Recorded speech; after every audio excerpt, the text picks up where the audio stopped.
Hey, what's going on, everybody? Welcome back to the channel. In this video, we are looking at the NBA slate for Wednesday, December 14th. We have 10 games on Draftkings and Fanduel today, so let's get into it.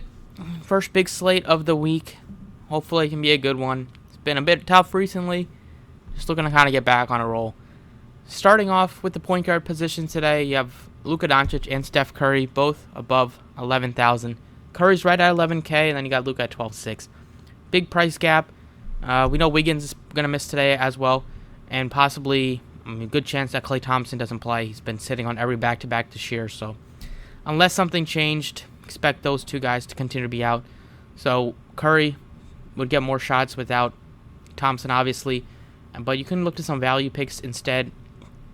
We've seen sometimes Golden State just rest everybody on a back-to-back, but like Lamb would probably be in the starting lineup, or they might start Kuminga, but they priced him up a little bit at 52, and Poole's up to 78, so it's not like you need to get to anybody that's a priority, unless they're resting like multiple starters. Right now at the position in terms of pay-ups, I like SGA is a good tournament option always at his price tag, but I think Young will play. Him and Capella rested maybe, just had him cited with the back injury, but without Murray, against Orlando, he should have a good matchup there. I think he'll play. We've seen Lillard play really well recently. He's 10-3. A decent tournament option. There's some other values that look better. Tyler Hero without Jimmy Butler he's typically played well in those situations. You can probably expect 40s or 50s today. Price tag is expensive at 81 though, so he's not a must play.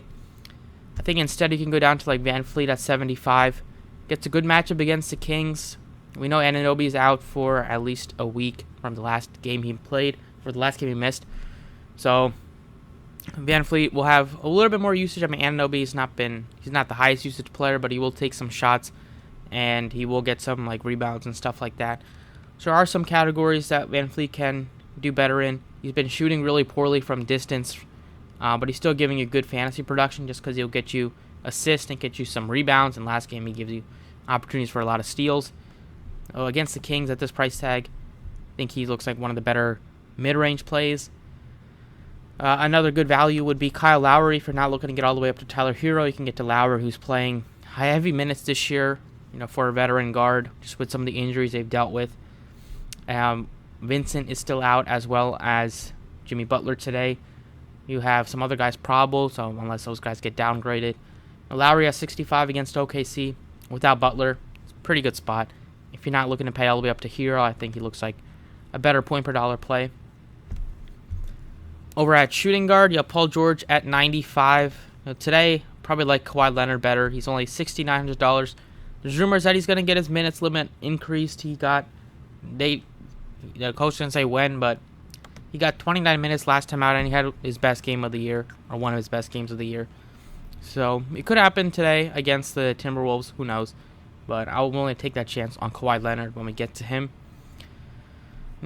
Right now, position not one I'm looking to pay up for. You have Edwards, expensive at 92. Unless he gets like another 6-steal game. 7K range. Not looking to get to Poole really at this price tag. He's really expensive. Rather go for a value pick in like Gary Trent, who's 57. He's going to be starting in place of Anunoby. He plays heavy minutes. Will take a good amount of shots. So he's definitely one guy to look at. Continuing to go down for value pieces, you have Bogdan Bogdanovic at $5,000.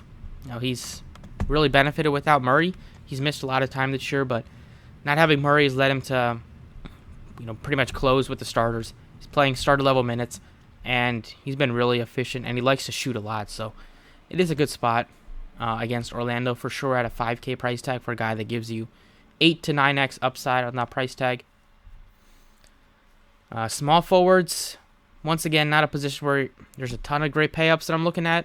Another one that we can go with the mid-range, maybe like Jeremy Grant's been pretty consistent. But I'm going to take a stab on Kawhi Leonard, sub 7K. Got 29 minutes last time out after getting 30 in the previous games, but it was a blowout against the Celtics, so he probably could have played a little bit more depending on if they wanted to put him back out there. But he had his best game of the year. Filled it up in all categories, shot really well. It's a matter of time before he kind of gets back to himself, so hopefully last game was a nice stepping stone. and we're still getting a very nice price tag in what is a good matchup against the Timberwolves and what should be kind of a higher scoring type of an affair.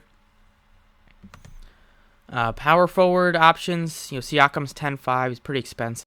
You have other Bogdanovic, who's playing well in Detroit. He's getting, seems like a couple times a week, could drop 30 plus. Been doing that recently, so always a good tournament option. Aaron Gordon at 63. He also has flashed some upside, and without Michael Porter Jr., there's definitely room for some other guys to step up besides Jokic and Murray. This position I'm skipping right now. I wanted to give you guys a center pick, and Jokic is almost 12K. He's fine, but looking to do a little bit better price-wise. Porzingis is questionable. If he's out, then Gafford or whoever starts at center would be a nice option. But right now, I'm going to go with Bam Adebayo. It's $8,300. Get to another Miami piece. He's played really well this year, especially recently. He's racking up the rebounds, playing good minutes, not really being in foul trouble very often at all. Matchup is excellent against OKC. They don't have anybody to kind of slow Bam down in the front court, so expecting him to at least show out. Probably drop 40s or 50s, and at 83, it's still a better price tag than Tyler Hero, I'd say. So that's what I got over on DraftKings. Let's jump to FanDuel.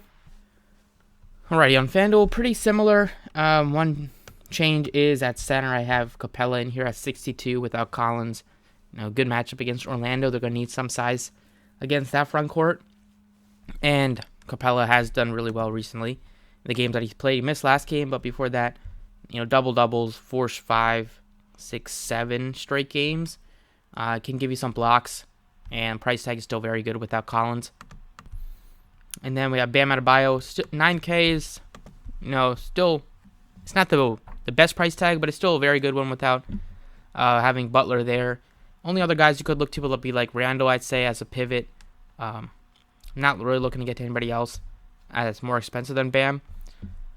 And then you do have some good values. You can go with Kawhi Leonard at power forward. I put him in at small forward at 7,000. Just a very good price tag. You have Bojan Bogdanovic, 61. That looks pretty good. Maybe Draymond if you wanted to. He's been risky recently, but missing most likely Klay Thompson and missing Wiggins. There's going to be some opportunities for some more usage there. Shooting guard, put in Bogdanovic at 6,000, just with the minutes that he's going to play without DeJounte Murray, and with it being a very good matchup, and still possibly not having Trae Young, although I think he'll play. I also have Russell is questionable. If he's out, then you can look to. It's just going to open up more minutes, not more minutes, but it's more usage for Edwards. You'll get more minutes for like Jalen Noel and company. And then our point guard, I went with Van Fleet at 78. I think it's still a very good price tag. Not having OG there. He's been a bit cold recently, but he's still giving you good fantasy production. Matter of time until he has a good shooting game, as well as still giving you those good peripheral stats. It's going to lead to like a high 50-point game from Fred VanVleet when nobody's expecting it. So I think it's a good spot to maybe take a shot on it against the Kings tonight. But that's all I have for you guys today. Thank you for watching. Best of luck, and I'll catch you all next time.